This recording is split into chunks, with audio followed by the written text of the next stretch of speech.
नमस्कार। बहुत स्वागत है आप सभी दर्शकों का मीन राशि के लिए मई 2026 राशिफल के इस वीडियो में। आशा की नई किरण मई 2026। जी हाँ, फरवरी से अप्रैल तक लगातार अप डाउन्स देखने के बाद हेल्थ इश्यूज और आर्थिक संकट झेलने के बाद कार्यों में लगातार गतिरोध की स्थिति बनने के बाद अब ऐसा लग रहा है कि मई 2026 में स्थितियों में व्यापक सुधार देखने को मिलेगा। 13 फरवरी को ग्रहों के राजाधिराज सूर्यदेव कुंभ राशि में आए और कुंभ राशि में आते ही सूर्य राहु का ग्रहण दोष बन गया। सूर्य पीड़ित हुए। सूर्य के पीड़ित होने के कारण पिता को कष्ट मिला, गवर्नमेंट का सहयोग नहीं मिल पाया, गवर्नमेंट से जुड़े हुए कार्यों में देरी हुई, बॉस सीनियर्स से रिलेशंस ख़राब हुए और गवर्नमेंट जॉब की तैयारी करने वाले जातकों को या जो ऑलरेडी जॉब में थे उनको एक बड़े सेटबैक का सामना करना पड़ा। 13 फरवरी को सूर्य राहु का ग्रहण दोष बना और ठीक 10 दिन बाद 23 फरवरी को राहु मंगल का अंगारक योग भी बन गया। अंगारक योग का कितना नेगेटिव प्रभाव पूरे विश्व पर पड़ा, हमारे जीवन पर कितना नेगेटिव प्रभाव पड़ा, ये बताने की आवश्यकता नहीं है, आप सभी जानते हैं। 15 मार्च को सूर्य राहु का ग्रहण दोष तो समाप्त हो गया, लेकिन जैसे ही सूर्य मीन राशि में आए, सूर्य शनि का एक नया दुर्योग बन गया और 14 अप्रैल को सूर्यदेव शनि और राहु दोनों से मुक्त होकर के अपनी उच्च की राशि में गोचर कर रहे हैं, जो एक बड़ा सुखद संकेत बन रहा है। 23 फरवरी से 2 अप्रैल तक तो मंगल राहु का अंगारक योग बना रहा, लेकिन जैसे ही 2 अप्रैल को मंगल मीन राशि में आए तो मंगल शनि का एक नया दुर्योग बन गया और इस दुर्योग की समाप्ति भी मई के महीने में होगी, जब 11 मई को मंगल स्वराशि मेष राशि में आएंगे।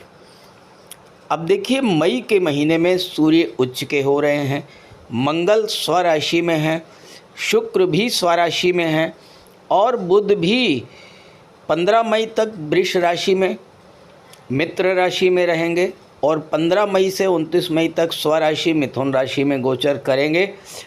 तो सूर्य, मंगल, शुक्र, बुध ये चारों ही ग्रह अच्छी स्थिति में हैं। तो अब ऐसा लग रहा है कि जीवन में कुछ सकारात्मक होने वाला है। तो मई का महीना मीन राशि के जातकों के लिए किन खुशियों की सौगात लेकर आ रहा है, इसी बात पर चर्चा करेंगे इस वीडियो में।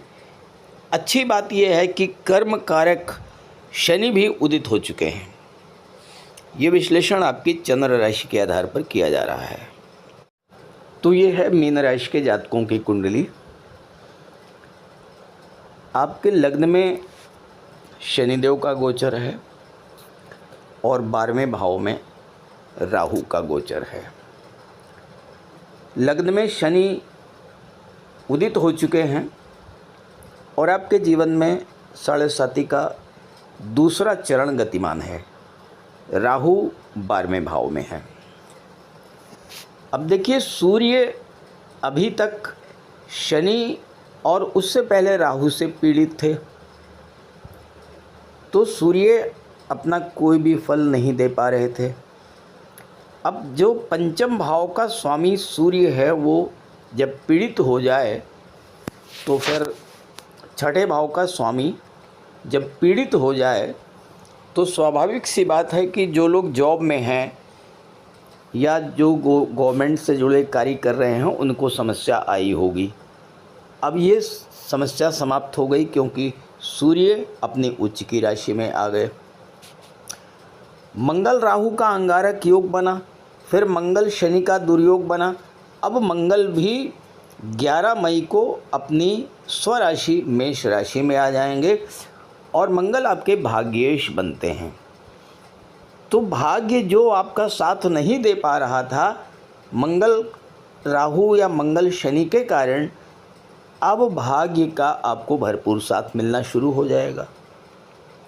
बुध आपकी कुंडली में 4th और 7th लॉर्ड होकर के सूर्य के साथ बुधादित्य राजयोग बना रहे हैं और बुध भी 15 मई को आ जाएंगे तीसरे भाव में, सूर्य भी आ जाएंगे तीसरे भाव में और शुक्र जो कि अपनी ही राशि में है वो 14 मई को राशि परिवर्तन करके चौथे भाव में आ जाएंगे और बुध 29 मई को चौथे भाव में आ जाएंगे। गुरु पहले से ही चौथे भाव में गोचर कर रहे हैं। ये तो हैं ग्रह स्थितियाँ। अब देखिए इस ग्रह गोचर के आधार पर किस तरह के फल आपको मिल रहे हैं, इसे भी आपको समझना होगा। अच्छी बात यह है कि मई महीने में बुध सूर्य का बुधादित्य राजयोग पूरे महीने बना हुआ है धन भाव में और फिर पराक्रम भाव में। और इसके अलावा मंगल नवम भाव यानी त्रिकोण के भाव के स्वामी हैं, बुध 2 केंद्रों के स्वामी हैं, चौथा और 7वां। तो केंद्र और त्रिकोण के स्वामी एक साथ धन भाव में बैठे हैं मंगल और बुध, और ये 15 मई तक मंगल बुध का युति रहेगी और सूर्य भी साथ में है। तो मंगल बुध सूर्य का त्रिग्रही योग आपके धन भाव में बनेगा। तो केंद्र त्रिकोण राजयोग भी बन रहा है और सूर्य बुध का बुधादित्य राजयोग भी बन रहा है। अब इसका प्रभाव क्या होगा ये समझिए। आगे बढ़ने से पहले कुछ बेसिक चीज़ें मैं आपको बता देता हूँ। ज्योतिष शास्त्र के जो मूलभूत सिद्धांत हैं वो अगर समझ लेंगे आप तो इस विश्लेषण को समझना आपके लिए बहुत अच्छी बात होगी। पहली बात तो ये है कि जिन ग्रहों का गोचर केंद्र या त्रिकोण के भाव में है वो आपके लिए सर्वाधिक शुभ फल प्रदान करेंगे। तो आपकी कुंडली में आपके लग्नेश गुरु, बुध और शुक्र ये तीनों ही प्लैनेट केंद्र के भाव में बैठे हुए हैं। तो ये तीनों ही प्लैनेट आपके लिए बहुत अच्छा फल प्रदान करेंगे। दूसरी बात यह है कि राहु, केतु, शनि और मंगल ये अगर कुंडली के 3rd house, 6th house, 10th house और 11th में गोचर करें तो ये बहुत अच्छा फल प्रदान करते हैं। अब आप कह लिए केतु जो है यहाँ पर 6ठे भाव में गोचर कर रहे हैं तो यहाँ आपके लिए केतु ठीक फल प्रदान करेंगे। तीसरी बात यह है कि कोई भी ग्रह अगर स्वराशि या उच्च की राशि में है तो वो अपना सर्वाधिक श्रेष्ठ फल प्रदान करता है। तो सूर्य जो है अपनी उच्च की राशि में है, मंगल स्वराशि में है, शुक्र भी स्वराशि में है और 15 मई के बाद बुध स्वराशि में आ जाएंगे। तो 4 प्लैनेट ऐसे हैं जो कि अपनी ही राशि में गोचर कर रहे हैं तो ये भी आपके लिए अच्छा फल प्रदान करेंगे।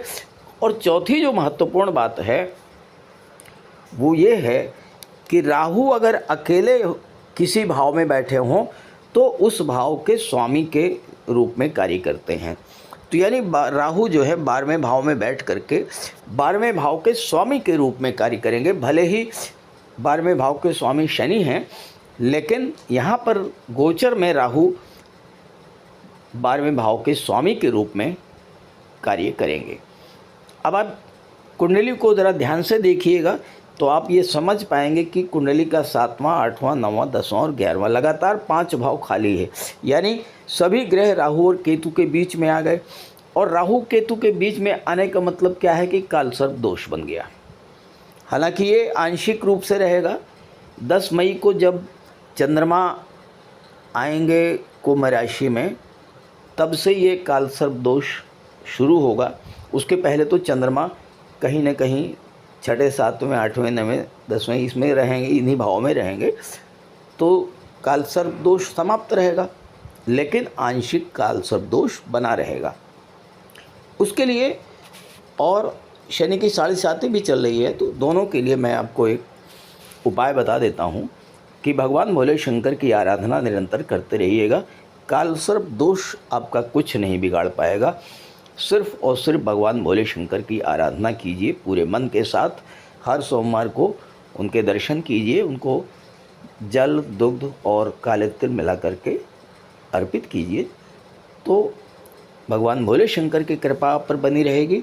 तो ना कोई साढ़े साती और ना ही कोई काल सर्प दोष आपका कोई नुकसान कर पाएगा। वैसे भी गोचर में है तो कोई बड़ा प्रभाव नहीं पड़ेगा, लेकिन प्रभाव तो पड़ता है, भले ही आंशिक रूप से। अब देखिए, सबसे पहले हम बात करते हैं सेकंड हाउस के बारे में, क्योंकि सेकंड हाउस क्या है? आपका संचित धन। 11th लॉर्ड हैं शनि, ये आपका इनकम है। अब यहाँ पर देखिए, शनि 11th लॉर्ड होके लग्न में बैठे हैं, तो शनि आपको इनकम तो कराएंगे, लेकिन शनि का जो फल देने का तरीका है, जो शनि का प्रोसेस है, वो बहुत स्लो होता है। यानी बहुत विलम्ब से आपको आपके कार्यों का फल मिलेगा, प्रतिफल मिलेगा। लेकिन अच्छी बात क्या है? अच्छी बात यह है कि 14 मई को यहाँ पर शुक्र आ जाएंगे और गुरु शुक्र दोनों एक साथ होंगे। जब दोनों एक साथ होंगे और 10वें भाव पर दृष्टि डालेंगे, तो आपके कार्य क्षेत्र में जो रुकावटें थीं, जो धीमापन बना हुआ था, चूँकि शनि की दृष्टि 10th हाउस पर भी पड़ रही है, तो यहाँ पर आपका कार्य क्षेत्र में भी दिक्कतें आ रही हैं, रुकावटें आ रही हैं। तो उन सारी चीज़ों को गुरु और शुक्र मिल करके सॉर्ट आउट कर लेंगे। देखिए, गुरु क्या है? गुरु हैं ज्ञान, और शुक्र भी दैत्य गुरु हैं। दोनों ही परम ज्ञानी हैं। धन तो देते ही हैं, सुख तो देते ही हैं। जब यहाँ पर आएंगे तो धन भी देंगे, सुख भी देंगे, लेकिन सबसे बड़ी बात क्या है?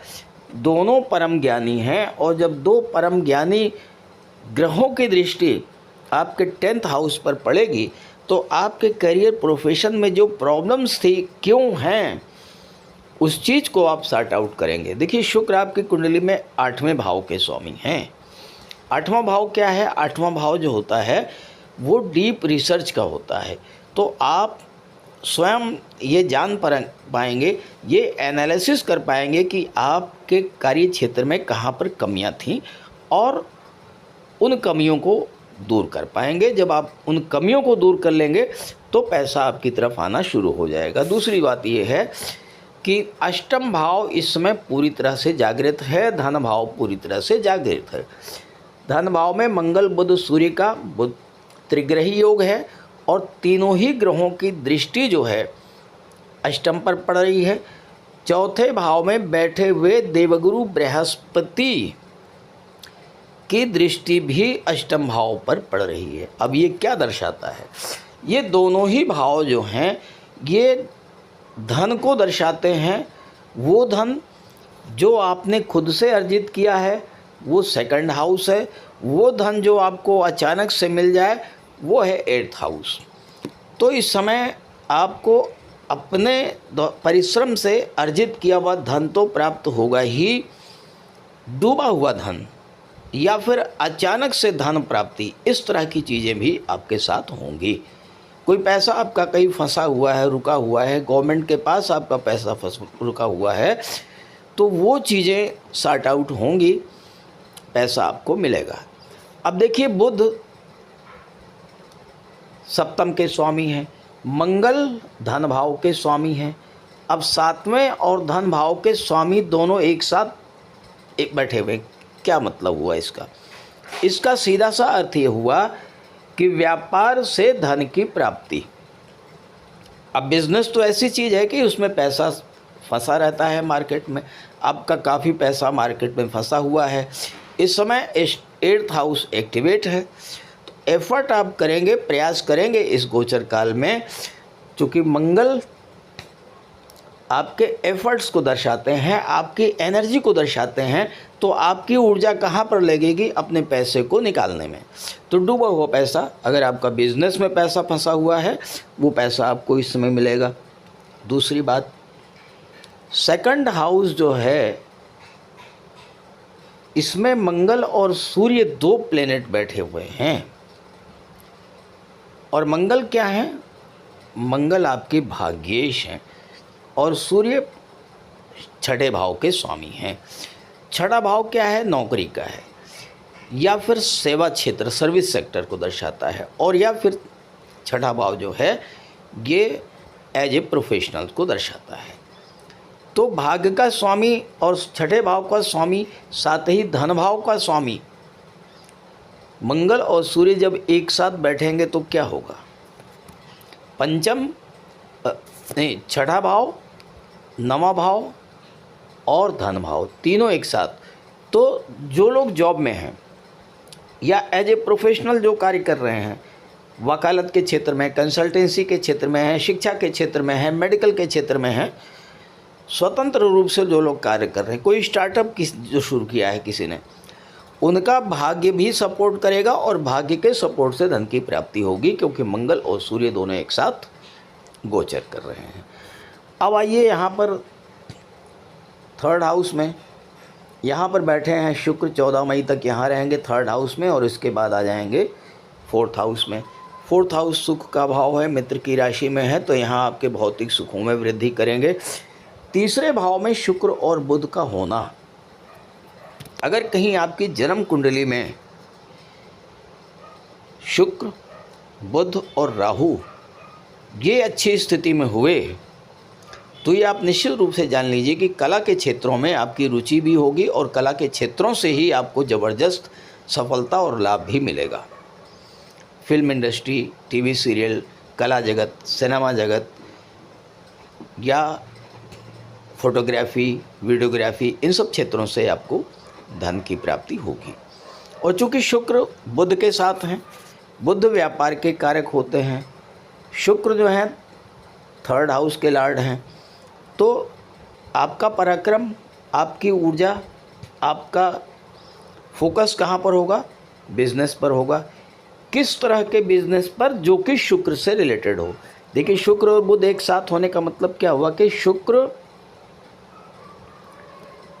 कला के क्षेत्र को दर्शाते हैं, तो कला के क्षेत्रों से भी आपको धन की प्राप्ति होगी। इसके बाद सूर्य की हम बात करें, सूर्य छठे भाव के स्वामी हैं। छठे भाव के स्वामी और गुरु जो हैं ये 10th लॉर्ड हैं। सूर्य 15 मई को थर्ड हाउस में आ जाएंगे। सूर्य जो हैं गवर्नमेंट को शो करते हैं। जो लोग नौकरी में हैं या जो लोग गवर्नमेंट जॉब की तलाश कर रहे हैं, उनके लिए बेहद अनुकूल अवसर लेकर के आएंगे सूर्यदेव। और राहु की बात हम कर लें, राहु 12वें भाव में बैठे हुए हैं। अब यहाँ पर राहु क्या करेंगे? विदेश के स्वामी, विदेश के कारक और विदेश के ही भाव में बैठे हैं।